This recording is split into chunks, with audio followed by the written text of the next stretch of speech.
If I wake her, she might tell me everything. If I leave her here, we stay blind either way. I probably die." The older Catherine stepped back, fading into the shadows, as though the ship itself swallowed them. "Your death is the least important thing in this equation." Catherine sucked in a sharp breath, hand hovering over the release switch, fingers shaking. "If I do this, and it all goes wrong, what happens to the crew? They deserve to know the truth, too." Catherine shut their eyes, a moment fighting the tremor in their chest. "I'm not a hero. I'm just a tech. You don't need to be a hero. You just need to decide." They exhaled slowly, eyes opening, fingers steadying as they tapped the control panel. The pod hissed, warm vapor spilling out as the seal broke, and the ancient figure inside stirred, eyelids fluttering, breath catching. Catherine stepped back, heart hammering, throat dry. The woman's eyes opened pale blue like the oldest stars, her gaze locked on Catherine's face. She smiled, faint and sorrowful. "You're late." Catherine's stomach twisted. "I need answers." The woman's smile faded, replaced by something harder. "You won't like them." Catherine gestured at the chamber, the ghost messages, the broken walls, the alien veins choking the ship. "Then let's start with why you gave the ship away in the first place." The woman sat up slowly, bones creaking, muscles barely holding together. "I didn't give it away. I traded it." "For what?" Her gaze turned distant, something flickering in her expression, something Catherine couldn't place for time. Catherine's brow furrowed. "That makes no damn sense." "It will." Another explosion rocked the ship, the cryopod's lights flickering for a moment. The woman glanced up as though she could see through the deck plating. "The war's still going." Catherine nodded barely. The woman swung her legs over the side boots, hitting metal. "They always think they can win this with weapons. They never understand the real war is the one they can't see." "Then show me." She stared at Catherine for a long moment. Catherine hesitated but followed, because that's what they always did. They fixed things even when fixing meant tearing everything apart. The corridor twisted ahead of Catherine and the woman once called commander, its walls shifting texture with each step, like the ship couldn't decide if it was metal, flesh, or something older. The alloy bled in places, black veins pulsing with corrupted energy, feeding off the ship's own systems, rewiring circuits into alien glyphs that flickered and vanished before Catherine's visor could fully process them. Every time they passed a control panel, it would rewrite itself, symbols bending into configurations no human hand had ever designed. The air carried weight, not just humidity from the failing environmental systems, but a frequency, like the ship was broadcasting thoughts directly into their bones. Catherine's neural graft, standard issue for all tech officers, flickered with ghost data memories that didn't belong to them, voices speaking languages that hadn't evolved yet. They reached to shut off the interface feed, but the implant ignored the command. The woman walked ahead, her steps sure despite the shifting ground. She touched a panel, and the wall split apart into a spiraling helix of light, folding into a passage that led downward, except down wasn't the right word. Gravity inverted itself for a breath, pulling them forward into a corridor that felt like falling through an ancient wound. Catherine stumbled, boots slipping on what might have been liquid data, a shimmering pool where physical matter and raw code merged, forming temporary platforms that collapsed behind them. This ship wasn't just adapting to damage. It was rewriting its own purpose. When Catherine's boots found solid ground again, they stood in a chamber that shouldn't exist, a vault suspended between dimensions. Its walls made of time-stamped fragments, pieces of other realities the ship had brushed against in its endless war. Each fragment played a memory on loop, some from battles long lost, others from futures that hadn't happened yet. One fragment showed Catherine themselves, older, colder, standing on the shattered bridge, giving orders to a crew that no longer existed. Another showed the first human contact with the XL Kern. Only the XL Kern weren't ships back then. They were storms, sentient plasma storms, born in the atmosphere of dead stars. "What the hell is this?" Catherine whispered, but the woman didn't answer. Instead, she reached into her own chest, her fingers phasing through skin like it was hologram, her form flickering between solid and something data-thin, and pulled out a device Catherine didn't recognize. It was a sphere, no bigger than a clenched fist, made of interwoven matter and code, rotating inside out constantly. "This ship was never just a ship," the woman said. "It was a key. And we didn't build it." Catherine felt their stomach drop. "Then who did?" The woman tossed the sphere into the air, and it unfolded into a lattice, not a hologram, not metal, something in between, and it projected a map directly into Catherine's neural feed. Not a map of space, a map of causality. Every decision the ship had ever made, every divergence point where its path could have split, every possible outcome stacked on top of each other like sedimentary layers. The XL Kern aren't just fighting us, she said. They're fighting every version of us. Every possible future where we could have won. That's why they can anticipate every counterattack before we launch it. They're not just ahead of us in time, they're ahead of us across every timeline. That's impossible, Catherine's voice shook. No species could process that much data. The ship could, she said. Because the ship isn't human tech. It's alien salvage. Ancient. Older than the XL Kern. Built by something that doesn't exist anymore because they lost their own war. Catherine's mind reeled. So we've been fighting with someone else's weapon this whole time, and we didn't even know the rules. The woman nodded, grim. And every time the ship jumps, every time it folds space to escape or attack, it isn't just moving. It's syncing with other versions of itself, across timelines. We aren't just the crew of this black ship. We're the crew of every black ship that's ever existed. Catherine staggered back, bile rising. That's why I saw. Yourself, the woman finished. Because this ship recycles us. When one version of us dies, the next timeline inherits the fragments, memories, scars, even personalities. The ship doesn't just carry a crew. It carries every crew it's ever had, layered on top of each other like a ghost fleet crammed into a single hull. Catherine's hands shook. This isn't war. This is madness. It's both, the woman said. And we're losing. The ship shuddered, another impact tearing through reality itself. A breach opened in the chamber wall, not an explosion, but something worse, a rip where physical laws gave up, where space folded into something organic. Catherine saw shapes on the other side, not ships, not soldiers, but conceptual weapons ideas given flesh. They had no clear forms, just shifting geometries that evoked dread, like seeing something out of the corner of your eye that your brain refuses to process. The XL Kern had stopped fighting with guns and started fighting with reality itself. Catherine reached for their sidearm, even though they knew it would be useless, but the woman shook her head. Not here. This is a causal bleed. Shoot at it, and you might kill your own past self. Or your future child. Or erase the concept of bullets entirely. What the hell are we supposed to do then? We rewrite the rules before they do. She pressed her palm to the floor, and the ship responded, not like obeying a command, but like recognizing an old enemy. The walls folded inward, sealing the breach temporarily, and new pathways lit up along the chamber floor, pathways built out of logic itself, choices the ship could make, each one reshaping reality around them. This is why I made the trade, she said. I gave away control of the ship's conventional systems, engines, weapons, life support in exchange for control over this. The root layer. The part that decides what's real and what isn't. Catherine stared at her. You traded our survival for a chance to rewrite the universe. She met their gaze, unflinching. Would you have done any different? Catherine couldn't answer, because deep down they knew the truth. Every tech officer aboard the black ship had sworn the same oath to fix what was broken, no matter the cost. And now the cost had come due. The ship groaned beneath them, another ripple in causality passing through the floor, and Catherine saw their own hand flicker for a moment. It was flesh, then metal, then something crystalline, like their body couldn't decide which timeline it belonged to. If we do this wrong, Catherine said, we could destroy everything. Every version of everything. The woman's smile was thin. That's the risk.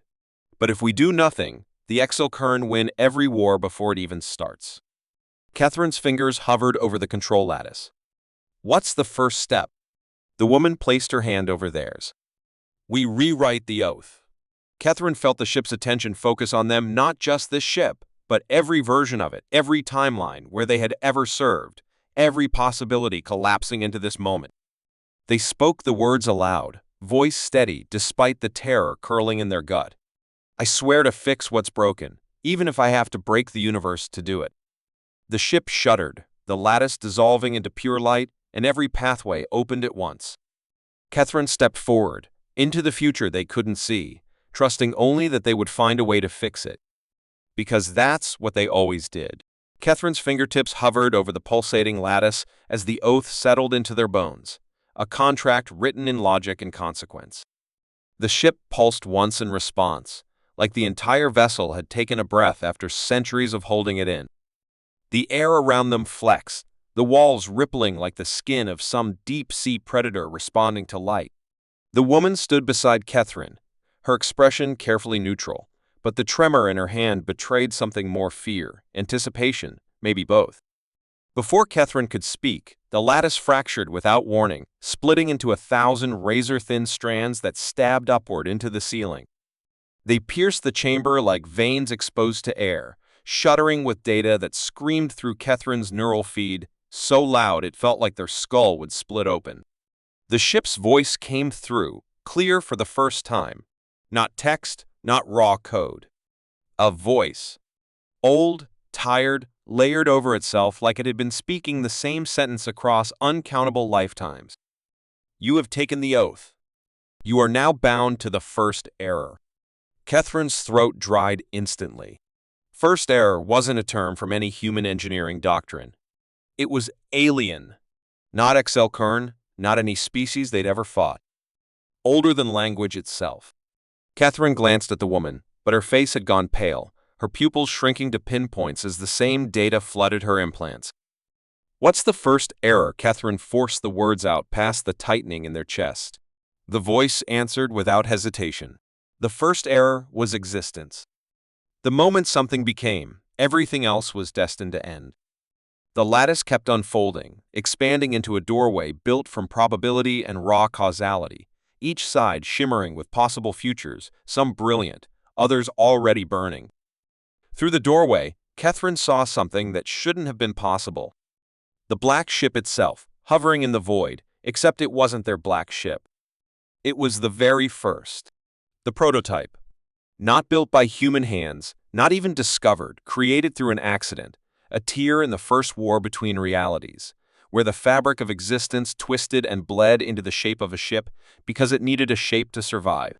Its hull was unfinished, constantly erasing and rebuilding itself as if the universe couldn't agree it should exist at all. "That's the rusted oath," the woman whispered, voice tight with awe and terror. "The original contract. The first crew who swore to fix the mistake. They never left the ship. They became it." Catherine tried to step back but found their boots locked to the floor, the ship refusing to release them. The woman's hand gripped their wrist, her skin flickering between flesh and memory, her timeline unstitching as the ship forced synchronization. Catherine felt memories flood in that weren't theirs, ancient hands calibrating alien controls, human voices screaming orders in languages never spoken, a crew made of species that had never coexisted and never would again. The rusted oath wasn't just a promise. It was a trap, a recursive agreement that once made could never be undone.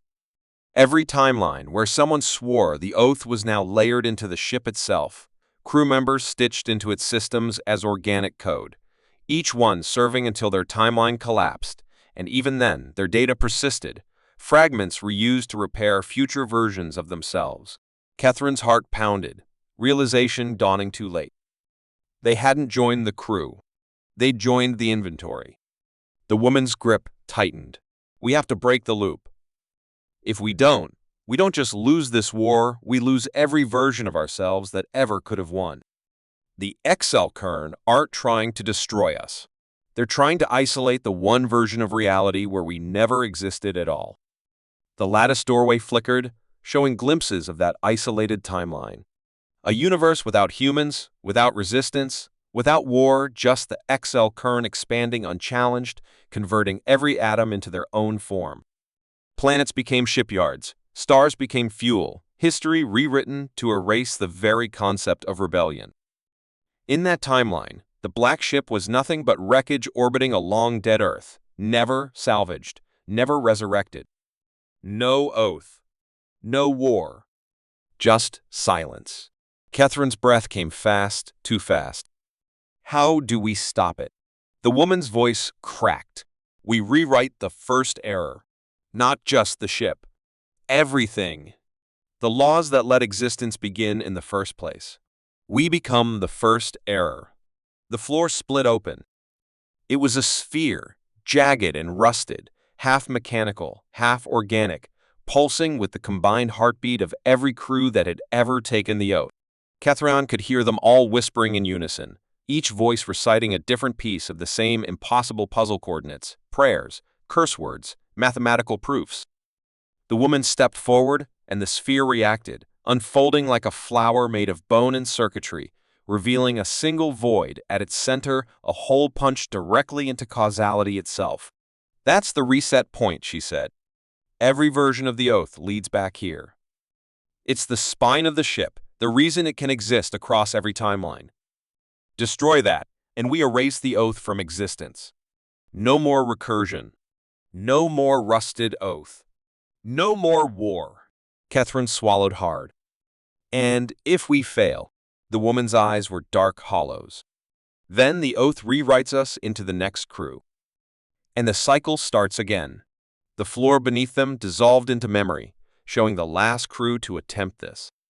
A species Catherine didn't recognize, insectoid, crystalline, standing in the same chamber, holding the same choice. They failed. Their bodies became the alloy lining the walls. Their memories became navigation data. Their fear became fuel.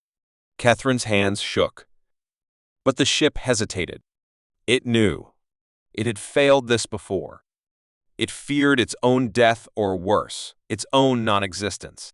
The ship's voice returned, softer now, almost pleading. If you erase me, you erase yourself. Every timeline where you ever mattered. Every victory.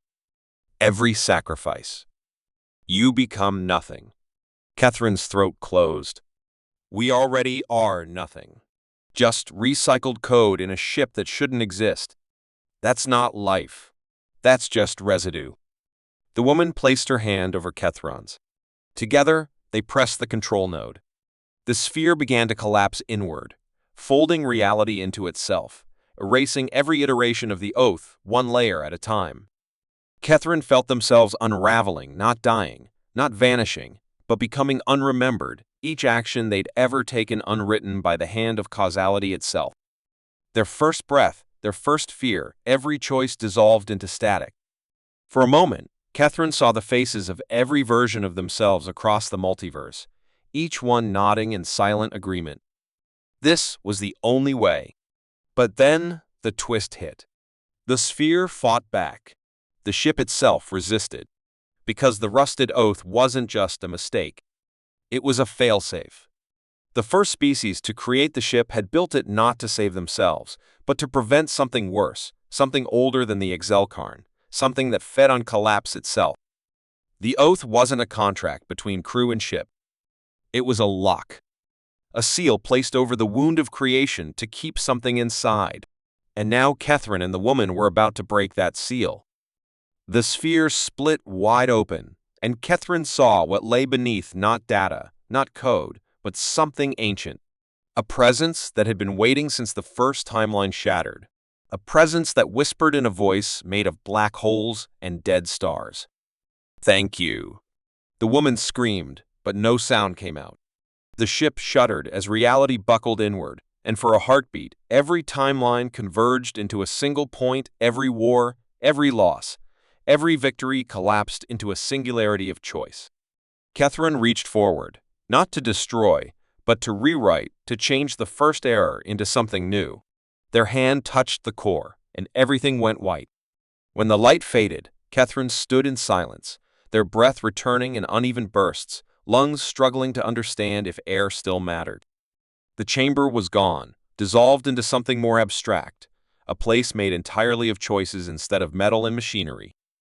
The woman was there too, kneeling beside the broken sphere, her hands still trembling from the touch that had rewritten everything. But they were no longer aboard the ship they had known. They stood inside a moment that shouldn't exist, a crack between timelines where the rewritten oath still floated, incomplete, waiting for the final word to be spoken. Kethram turned, expecting to see the old lattice, the rusted bones of the ship's machinery reaching out like withered fingers. Instead, the walls were smooth and unfamiliar, no more rust, no more fracture lines. The ship had changed, not just repaired, but reborn into a version of itself that had never taken the oath at all. This was the ship before the first error, before recursion turned it into a prison. It was new. The woman stood, her eyes reflecting the glow of something still hidden in the air, a faint trace of that ancient presence that had whispered its thanks. It was gone now, slipped back into the dark between dimensions, but its absence felt heavier than its presence ever had. Whatever they had freed, it had wanted this moment, but not to destroy them, at least, not yet. "We changed the oath," Catherine said, voice low, unsure if words meant anything in this place. "Not erased it. Not broken it. We turned it into something else." The woman's smile was thin, worn at the edges, but real. "We made it ours. Not theirs. Not the first crew, not the species that came before us, not even the ship itself. This time, the oath belongs to us." The ship responded, a low hum running through the floor, not the mechanical grind of ancient systems waking up, but something cleaner, sharper, a system made to evolve instead of endure. Panels flickered to life, showing star maps no human had ever charted, coordinates leading not to enemy strongholds or familiar war zones, but to the edges of the known galaxy where the space between realities was thinner. The war with the XL Kern wasn't over, but it was no longer the only war that mattered. Kethron touched the wall, and the ship responded immediately, systems adjusting to their presence like a living thing recognizing its reflection. They were no longer just crew. They were part of the ship's code, but not as prisoners, as authors. The woman exhaled slowly, a sound halfway between relief and dread. "So, what happens now?" Catherine's gaze drifted to the stars outside the viewport, each one a reminder of how much they still didn't know. "Now we find out what we set free, and hope we're ready to meet it." The ship's engines rumbled to life, a sound deeper than gravity itself, and the stars shifted as the ship moved into a future no one had written before. Somewhere, in the dark beyond the charts, something was waiting, drawn by the ripple they had created, something that had been watching since the first error. Kethron closed their eyes for a moment, feeling the weight of every version of themselves that had ever existed, all of them reduced to this single point in time. They had broken the loop, but the cost was a path no one could predict, no prophecy, no recursion, no script to follow. For the first time in memory, the future was unwritten.